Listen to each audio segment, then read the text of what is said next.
ഹരേ കൃഷ്ണ. എല്ലാവർക്കും മാധവത്തിലേക്ക് സ്വാഗതം. ഭാഗവതത്തിലെ 8ാമത്തെ സ്കന്ധത്തിലാണ് ഗജേന്ദ്രമോക്ഷം എന്ന കഥ പറയുന്നത്.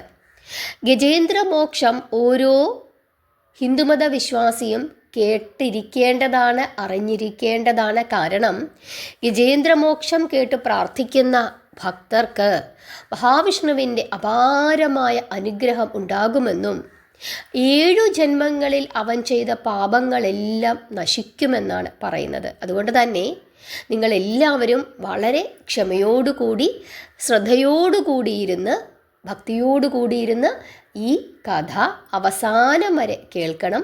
അതിനുശേഷം നാരായണ നാരായണ എന്ന് 108 തവണ ജപിച്ചു കൊള്ളുക. ആരൊക്കെ അവസാനം വരെ കേട്ടു, നാരായണ നാമം ജപിച്ചു എന്നുള്ള കാര്യം നിങ്ങൾ കമൻ്റ് ഇടണം. നമുക്ക് ആ കഥയിലേക്കൊന്ന് കടക്കാം. പണ്ട് പാണ്ഡ്യ രാജ്യത്തിൽ ഇന്ദ്രദ്യുമ്നൻ എന്ന ഒരു ഭക്തനായ രാജാവുണ്ടായിരുന്നു. അദ്ദേഹം മലയപർവ്വതത്തിൻ്റെ താഴ്വരയിൽ പോവുകയും അവിടെ ഇരുന്നു കൊണ്ട് മഹാവിഷ്ണുവിനെ തപസ് ചെയ്യുകയും ചെയ്തു. അങ്ങനെ അദ്ദേഹം തപസ് അനുഷ്ഠിച്ചു കൊണ്ടിരുന്ന ഒരു അവസരത്തിൽ അഗസ്ത്യ മഹർഷി അവിടേക്ക് എത്തിച്ചേരുന്നു.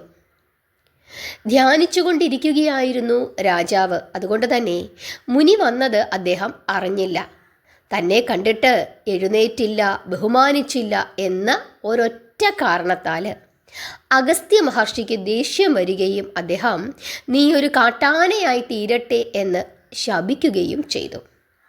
കുറേ സമയം കഴിഞ്ഞപ്പോൾ ഈ ഇന്ദ്രദ്യുമ്നൻ എന്ന രാജാവ് സമാധിയിൽ നിന്ന് ഉണർന്നപ്പോൾ തന്നെ അഗസ്ത്യ മുനി ശപിച്ചിരിക്കുന്നു എന്നുള്ള വാർത്ത അദ്ദേഹത്തിൻ്റെ സേവകന്മാരിൽ നിന്ന് അറിയാനായിട്ട് സാധിച്ചു. ഉടൻ തന്നെ ആ രാജാവ് ഓടി മുനിയെ ചെന്ന് കാണുകയും അദ്ദേഹത്തിൻ്റെ പാദങ്ങളിൽ വീണ് സത്യാവസ്ഥയെല്ലാം ബോധ്യപ്പെടുത്തി കൊടുക്കുകയും ചെയ്തു. അതായത് താൻ മനഃപൂർവ്വം ചെയ്തതല്ല, മഹാവിഷ്ണുവിനെ തപസ് അനുഷ്ഠിച്ചുകൊണ്ട് ഇരിക്കുകയായിരുന്നു, ധ്യാനിച്ചു കൊണ്ടിരിക്കുകയായിരുന്നു, അങ്ങ് വന്നത് അറിഞ്ഞില്ല, എന്നോട് ക്ഷമിക്കണം എന്നൊക്കെ പറഞ്ഞ് മാപ്പ് അപേക്ഷിച്ചു. തെറ്റിദ്ധാരണയുടെ പേരിൽ ഒരു പരമഭക്തനായ വിഷ്ണുഭക്തനായ ഒരു രാജാവിനെ ശപിച്ചത് അധർമ്മവും പാപവും ആയിപ്പോയി എന്ന് അഗസ്ത്യന് അപ്പോഴാണ് മനസ്സിലായത്. അദ്ദേഹം പറഞ്ഞു, അല്ലയോ രാജാവേ, അങ്ങ് എൻ്റെ അവിവേകം ക്ഷമിക്കണം. ഇനി ഞാൻ ശപിച്ചു എന്നിരുന്നാലും അങ്ങ് ശാപഗ്രസ്തനായാലും സച്ചിദാനന്ദ സ്വരൂപനായ കൈവല്യമൂർത്തിയെ അങ്ങ് ധ്യാനിച്ചു കൊള്ളുക. അദ്ദേഹം അങ്ങേക്ക് തീർച്ചയായും സായുജ്യം തരും എന്ന് അഗസ്ത്യമുനി ഈ രാജാവിനോട് പറയുകയും ചെയ്തു. അതോടുകൂടി ഇന്ദ്രദ്യുമ്നൻ എന്ന രാജാവിന് ആശ്വാസമായി. എങ്കിലും അഗസ്ത്യമുനിക്ക് വളരെയധികം കുറ്റബോധം തോന്നി. അഗസ്ത്യമുനി ഇങ്ങനെ ചിന്തിക്കുകയാണ്, മുനിയായാലും അവന് അഹങ്കാരം ഒട്ടും നല്ലതല്ല, അഹങ്കാരമുണ്ടായാൽ പിന്നെ അവൻ മുനിയല്ല എന്നൊക്കെ ചിന്തിച്ചുകൊണ്ട് അഗസ്ത്യമുനിയും അങ്ങനെ മുമ്പോട്ട് നടന്നു. കുറച്ചു കഴിഞ്ഞപ്പോൾ ഇന്ദ്രദ്യുമ്നൻ എന്ന രാജാവ് ഭയങ്കരനായ ഒരു ഗജേന്ദ്രനായി, അതായത് ഒരു കാട്ടാനയായി മാറുകയും ചെയ്തു. കാടുകളിൽ കയറി കാട്ടാനകളുമായി കൂട്ടം ചേർന്ന് മലകളെല്ലാം കുത്തി മറിച്ചും മരങ്ങൾ കുത്തി വീഴ്ത്തിയും ഒക്കെ തന്നെ അങ്ങനെ മദം പൂണ്ട് ഇങ്ങനെ നടക്കുവാൻ തുടങ്ങി ഈ ആന. അങ്ങനെ ഈ ആന ഇങ്ങനെ നടക്കുന്നുണ്ടെങ്കിലും ആ ആനയുടെ മനസ്സിൽ എപ്പോഴും മഹാവിഷ്ണുവിൻ്റെ രൂപമായിരുന്നു. അങ്ങനെ വർഷങ്ങൾ വളരെ കഴിഞ്ഞു. ഒരിക്കൽ ഈ ആനയും ആനയുടെ മറ്റ് കൂട്ടാനകളും എല്ലാവരും കൂടി ചേർന്ന് ഏറ്റവും പുണ്യവും ഏറ്റവും മനോഹരവും ദേവന്മാർക്കെല്ലാം വളരെയധികം ഇഷ്ടമുള്ളതുമായ ത്രികുടം എന്ന പർവ്വതത്തിൽ ഇവർ എത്തിച്ചേരുന്നു. അതിമനോഹരമായ പർവ്വതമാണ്. അതുകൊണ്ട് തന്നെ ഈ ആനകൾ അവിടെ നിന്നും തിരിച്ചു പോയില്ല. പ്രത്യേകിച്ച് ഗജേന്ദ്രനായ ഈ രാജാവ്. അദ്ദേഹത്തിന് അവിടെ നിന്നും തിരിച്ചു പോകാൻ ഒട്ടും ആഗ്രഹം തോന്നിയില്ല. കാരണം അത്ര മനോഹരമായ പുണ്യകരമായ ഒരു പർവ്വത പ്രദേശമായിരുന്നു ത്രികുടം. ആ പുണ്യമായ ആ പർവ്വത പ്രദേശത്തിൻ്റെ മധ്യത്തിൽ അതിമനോഹരമായ താമരപ്പൂക്കൾ അങ്ങനെ നിറഞ്ഞു നിൽക്കുന്ന ഒരു തടാകമുണ്ടായിരുന്നു.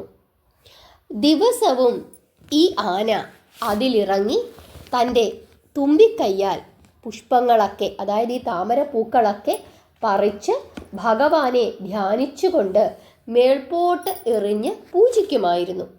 അങ്ങനെ ആ പൊയ്കയിൽ ആ കാലത്ത് ദേവല മഹർഷിയുടെ, അതായത് ദേവല എന്ന് പറഞ്ഞ ഒരു മഹർഷിയുടെ ശാപത്താൽ ഹൂ ഹൂ എന്ന ഒരു ഗന്ധർവൻ ഒരു മുതലയായി മാറുകയും ആ പൊയ്കയിൽ ആ മുതല കിടക്കുകയും ചെയ്യുന്നുണ്ടായിരുന്നു. അങ്ങനെ ഒരു ദിവസം രാവിലെ ഈ ആന ആ സരസിൽ സ്നാനം ചെയ്ത് പുഷ്പാർച്ചനകളുമൊക്കെ നടത്തിയതിനു ശേഷം താമരവളയം ഇങ്ങനെ പറിച്ചെടുത്ത് കഴിച്ചുകൊണ്ട് ഇരിക്കുന്ന ആ അവസരത്തിൽ ആ മുതല ഈ ആനയുടെ കാലിന്മേൽ കടന്ന് പിടിച്ചു. ആ സമയത്ത് ആന ആ മുതലയെയും വലിച്ചുകൊണ്ട് കരയ്ക്കു കയറുവാനായിട്ട് ശ്രമിക്കുന്നു. ഉടൻ തന്നെ മുതല ഈ ആനയുടെ കാലിൽ കടിച്ചിട്ട് തിരിച്ച് എന്തു ചെയ്തു? ഈ പൊയ്കയിലേക്ക് വലിക്കുന്നു. അങ്ങനെ ഇവർ രണ്ടുപേരും അങ്ങോട്ടും ഇങ്ങോട്ടും വലിക്കാൻ തുടങ്ങി. രണ്ടുപേരും തുല്യശക്തിയുള്ളവരായിരുന്നു. അതുകൊണ്ട് തന്നെ ആരും തോറ്റതുമില്ല, ആരും ജയിച്ചതുമില്ല. അങ്ങനെ ആ നിൽപ്പിൽ വളരെ കാലം ഗജേന്ദ്രനായ ഇന്ദ്രദ്യുമ്നൻ അവിടെ നിന്ന് കഷ്ടപ്പെട്ടു. പക്ഷേ അപ്പോഴും ആ ഗജേന്ദ്രൻ താമരപ്പൂക്കൾ പറിക്കുകയും എല്ലാ ദിവസവും ഭഗവാനെ അർച്ചിക്കുകയും പ്രാർത്ഥിക്കുകയും ചെയ്തിരുന്നു.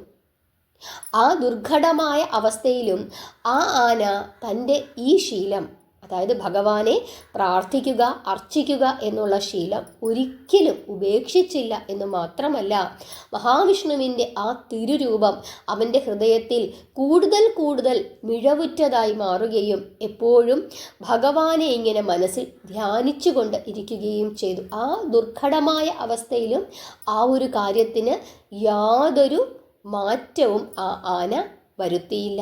നമ്മളാണെങ്കിലോ എന്തെങ്കിലും ഒരു കാര്യം കിട്ടിയാൽ മതി, അപ്പോൾ തന്നെ പ്രാർത്ഥനയും നാമജപവും ഒക്കെ മാറ്റിവെക്കും. ഇന്ന് പനിയാണ്, കുളിച്ചില്ല, അതുകൊണ്ട് വയ്യ, എനിക്കിന്ന് നാമം ജപിക്കാൻ പറ്റില്ല. അതുപോലെ തന്നെ ഞാനിന്ന് രാവിലെ എഴുന്നേറ്റ് കല്യാണത്തിന് പോയി, അതുകൊണ്ട് പറ്റില്ല. ബസ്സിലിരുന്ന് പോലും ജപിക്കില്ല. കല്യാണത്തിന് പോകുന്നു, ട്രെയിനിലോ കാറിലോ ബസ്സിലോ ഒക്കെ ആണെങ്കിൽ ആ സമയത്ത് കുറച്ച് സമയം മിണ്ടാതിരുന്ന് നമുക്ക് നാമം ജപിക്കാം. പക്ഷെ പറ്റില്ല, കാരണം കൂട്ടുകാരൊക്കെ ഉണ്ടല്ലോ, അവരോടൊക്കെ വർത്തമാനം പറഞ്ഞുകൊണ്ടിരിക്കണം, അങ്ങനെയാണ്. പക്ഷേ ഇവിടെ ഈ ആന തൻ്റെ അനുഷ്ഠാനം ഒരു ദിവസം പോലും മുടക്കിയില്ല. അങ്ങനെ വളരെ കാലം ആഹാരമില്ലാതെ ഇരുന്നതിനാൽ ഈ ആന മെലിഞ്ഞു ക്ഷീണിച്ച് മരണത്തിനെ മുഖാമുഖം കണ്ടുകൊണ്ട് ഇരിക്കുകയാണ്. കാരണം അത്ര ക്ഷീണിച്ചു. പക്ഷേ അത്രയും കാലമായിട്ടും ഈ മുതല അപ്പോഴും ഈ ആനയുടെ കാലിലിങ്ങനെ കടിച്ചു പിടിച്ചുകൊണ്ട് ഇരിക്കുകയാണ്. ആ സമയത്ത് കരുണാനിധിയായ കമലേക്ഷണൻ സാക്ഷാൽ മഹാവിഷ്ണു ഗരുഡാരൂഢനായി അവൻ്റെ തലയ്ക്കുമീതെ വന്ന് നിൽക്കുകയും അവൻ അർച്ചിച്ച ആ പുഷ്പങ്ങളെല്ലാം ഭഗവാൻ സ്വീകരിക്കുകയും ചെയ്തു. ആ സമയം തന്നെ കൃപാനിധിയും ഭക്തവത്സലനുമായ നാരായണമൂർത്തി ആ ഗജേന്ദ്രൻ്റെ മുമ്പിൽ പ്രത്യക്ഷപ്പെടുകയും അവന് മോക്ഷം നൽകുകയും ചെയ്തു. ഭഗവാൻ ശ്രീഹരി ശംഖുചക്രഗദാ പത്മധാരിയായി ആ ഗജേന്ദ്രൻ്റെ മുമ്പിൽ പ്രത്യക്ഷപ്പെടുകയും ഗജേന്ദ്രൻ തുമ്പിക്കൈ നീട്ടി താമരപ്പൂക്കൾ പറിച്ച് ഭഗവാനെ പൂജിക്കുകയും ചെയ്തു. ഭക്തൻ്റെ ഈ ദയനീയമായ നില കണ്ട് കരുണാപൂർവം ഭഗവാൻ ഗരുഡൻ്റെ ആ കഴുത്തിൽ നിന്ന് താഴേക്ക് ഇറങ്ങുകയും അവൻ്റെ തുമ്പിക്കൈയിൽ പിടിച്ച് കരയ്ക്ക് കയറ്റുകയും കാലിൽ കടിച്ചു തൂങ്ങിക്കിടന്ന മുതലയുടെ കഴുത്ത് തൻ്റെ സുദർശന ചക്രം കൊണ്ട് അറുത്ത് കളയുകയും ചെയ്തു. അതോടുകൂടി ആകാശത്തു നിന്നും ദേവവാദ്യങ്ങൾ മുഴങ്ങുകയും ഭഗവാന്റെ സ്പർശനത്താൽ ഗജേന്ദ്രന് മോക്ഷം ലഭിക്കുകയും ചെയ്തു. ഇവിടെ ഈ ഗജേന്ദ്രൻ്റെ കാലിൽ കടിച്ചു കിടന്ന ആ മുതലയുടെ കാര്യം നമ്മൾ പറഞ്ഞു. മുതല ഒരു ഗന്ധർവനായിരുന്നു എന്ന് പറഞ്ഞു. ദേവലൻ എന്ന മുനിയുടെ ശാപത്താലാണ് ഹൂഹു എന്ന ഗന്ധർവൻ മുതലയായി എന്നും നമ്മൾ പറഞ്ഞു. എന്തിനാണ് ഈ മഹർഷി ഈ ഗന്ധർവനെ ശപിച്ചത് എന്നുകൂടി നമുക്കൊന്ന് നോക്കാം. പണ്ട് ഹൂഹു എന്ന ആ ഗന്ധർവൻ അനേകം സ്ത്രീകളോടൊപ്പം ഈ തടാകത്തിൽ ഇങ്ങനെ ജലക്രീഡ നടത്തി രസിക്കുകയായിരുന്നു. ഈ സമയത്ത് ദേവലൻ എന്ന മുനി തടാകത്തിൻ്റെ ഒരു ഭാഗത്ത് ഇറങ്ങുകയും വെള്ളം തൻ്റെ കൈകളിൽ എടുത്തുകൊണ്ട് ജപിക്കുവാൻ തുടങ്ങുകയും ചെയ്തു. അത് കണ്ടുനിന്ന ഹൂഹുവിന് ഒരു തമാശ തോന്നുകയും അയാൾ വെള്ളത്തിനടിയിൽ കൂടി നീർക്കുഴിയിട്ട് വന്നിട്ട് ഈ മുനിയുടെ കാലുകളിൽ പിടിച്ച് വലിച്ച് താഴേക്ക് മുക്കുവാനായിട്ട് ശ്രമിക്കുകയും ചെയ്തു. ഹൂഹുവിൻ്റെ കൂടെ വന്ന സ്ത്രീകളെല്ലാം അത് കണ്ട് കൈകൊട്ടി ചിരിക്കുകയും ചെയ്തു. ഇത് കണ്ടപ്പോൾ ദേവലൻ എന്ന മഹർഷിക്ക് വളരെയധികം ദേഷ്യം വരികയും അദ്ദേഹം ഹൂഹു എന്ന ഗന്ധർവനെ ശപിക്കുകയും ചെയ്തു. നീ ഒരു മുതലയായി ഈ തടാകത്തിൽ തന്നെ കഴിഞ്ഞ് ഇതേ പ്രവൃത്തി തന്നെ ചെയ്തുകൊണ്ടിരിക്കുക എന്നാണ് ശപിച്ചത്. അതുകൊണ്ടാണ് ഹൂഹു ഈ ആന വന്നപ്പോൾ ആനയുടെ കാലിലിങ്ങനെ കടിച്ചു പിടിച്ചുകൊണ്ട് ഇരുന്നത്.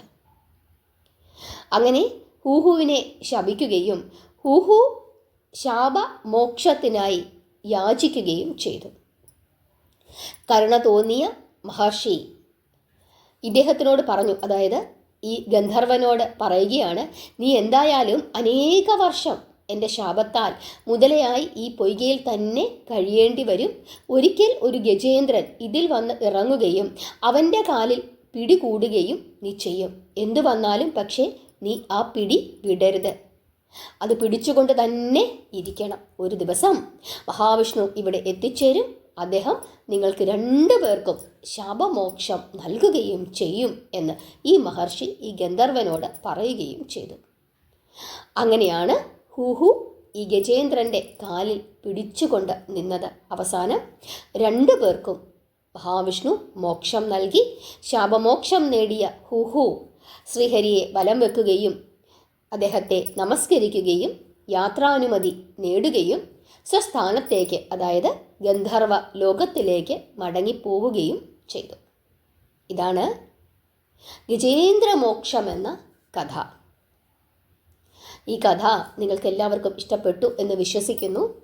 ഈ കഥയിലൂടെ നമുക്ക് മനസ്സിലാക്കേണ്ടത്, നമ്മുടെ ജീവിതത്തിൽ ഒരുപാട് പ്രശ്നങ്ങൾ വരും. പക്ഷേ എന്തൊക്കെ പ്രശ്നം വന്നാലും ഭഗവാനോടുള്ള പ്രാർത്ഥന നിങ്ങൾ ഒഴിവാക്കരുത്. നമ്മുടെ ജീവിതത്തിൽ വലിയ തിരക്കുകൾ വരും, പനി വരും, അല്ലെങ്കിൽ എവിടെയെങ്കിലും പോകേണ്ടി വരും, മറ്റ് അസുഖങ്ങൾ വരും, ഒക്കെ വരും. ഒരുപക്ഷെ നമുക്ക് രാവിലെ എഴുന്നേറ്റ് കുളിക്കാൻ സാധിച്ചില്ല എന്ന് വരും, ഒക്കെ ചെയ്യും. പക്ഷേ ഏതവസ്ഥയിൽ ഇരുന്നു കൊണ്ടാണെങ്കിലും നാരായണ നാരായണ എന്ന് ജപിച്ചുകൊണ്ടേയിരിക്കുക. ഒരു ദിവസം പോലും അതിന് മുടക്കം വരുത്തരുത്. ഇനി എത്ര ദൂരയാത്ര നമുക്ക് ചെയ്യേണ്ടി വന്നാലും, ആശുപത്രിയിലാണെങ്കിലും, എവിടെയായിരുന്നാലും നമ്മുടെ മനസ്സിലെപ്പോഴും ഭഗവാനെ പറ്റിയിട്ടുള്ള ചിന്തയും അദ്ദേഹത്തിനോടുള്ള പ്രാർത്ഥനയും ഉണ്ടാകണം. അല്ലാതെ നല്ല കാലം വരുമ്പോൾ മാത്രമല്ല ഈശ്വരനെ പ്രാർത്ഥിക്കേണ്ടത്. എല്ലാ സാഹചര്യങ്ങളും ഒത്തിണങ്ങി വരുമ്പോൾ മാത്രമല്ല ഭഗവാനെ പ്രാർത്ഥിക്കേണ്ടത്. അതൊരു നിഷ്ഠയായി കൊണ്ടുപോയി കഴിഞ്ഞാൽ സമയം വരുമ്പോൾ ഭഗവാൻ തീർച്ചയായും നമ്മുടെ എല്ലാ പ്രശ്നങ്ങൾക്കും പരിഹാരം ഉണ്ടാക്കിത്തരും. ക്ഷമയോടുകൂടി കാത്തിരിക്കുക. കാരണം നമ്മൾ അനുഭവിക്കുന്ന എല്ലാ പ്രശ്നങ്ങൾക്കും കാരണം കർമ്മ പ്രാരാബ്ധങ്ങളാണ്. നമുക്ക് അതിനുള്ള യോഗം, അതിനുള്ള ആ ഒരു അവസ്ഥ നമുക്ക് എത്തിയെന്ന് ഭഗവാന് തോന്നുമ്പോൾ തീർച്ചയായിട്ടും നമ്മുടെ എല്ലാ ആഗ്രഹങ്ങളും ഭഗവാൻ സാധിച്ചു തരും.